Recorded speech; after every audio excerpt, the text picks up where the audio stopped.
Um, During that time that he filed his first patent, he had filed 5 or 6 patents in the meantime, but it covered everything in television. But he wanted to finance his work by selling licenses to use his patents. And with RCA always coming out and saying that Vladimir's work and was the originator of television. And so it hampered. No one was going to buy a license from Farnsworth if RCA had it, you know. So.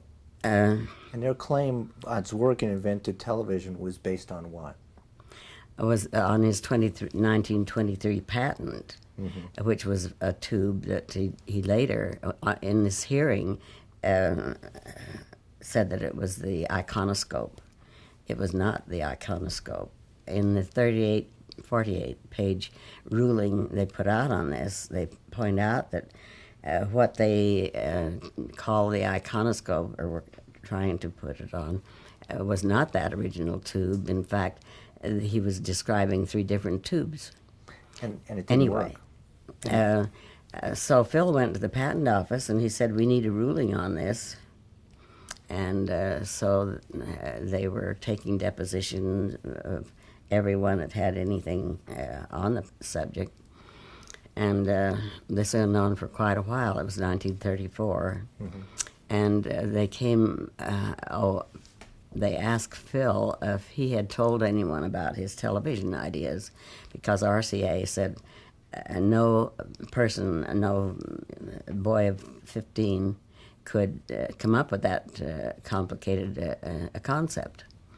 So they found Phil's old chemistry teacher. He was now teaching school in Salt Lake City, and it was quite a story about how Don Lippincott, our patent attorney, found him in his rose garden, and he asked if he knew Philo Farnsworth, and he said, "I certainly do." He was the smartest student I ever had. And he said, "Well, do you remember him mentioning his ideas on television?" He said, "Yes, I do." Well, Don didn't want to ask him any more questions. He didn't want to be charged that he'd primed the witness, you know. So he asked him if he could come down to this address in the morning for a deposition. And he said he'd be glad to. So Don had a very bad night because he had no idea what Justin Tolman could do to help him. So the next morning, Justin Tolman produced a page of Phil's notebook where Phil had made a drawing of the camera tube and given it to Mr. Tolman. And I guess from all we hear, he had shown that to every class he'd ever had. And proved basically that RCA was wrong. Yes, because this was in 1922, and it's the last, they had not corresponded, last time they'd seen each other, and so RCA had to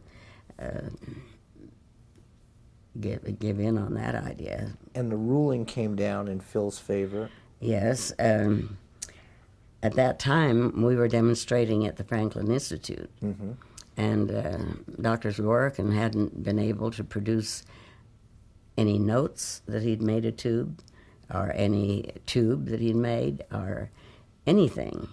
And so this ruling that they handed down was quite definitive. And it said, basically? However, they said that if, for instance, there was proof later on that this 1923 tube was workable, then they'd have to re-examine.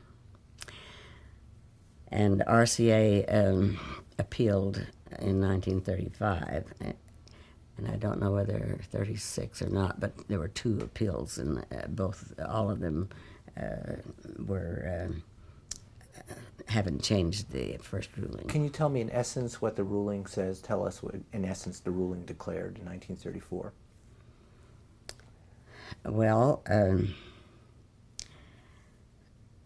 in essence, it was that Farnsworth was demonstrating his television, and there had been no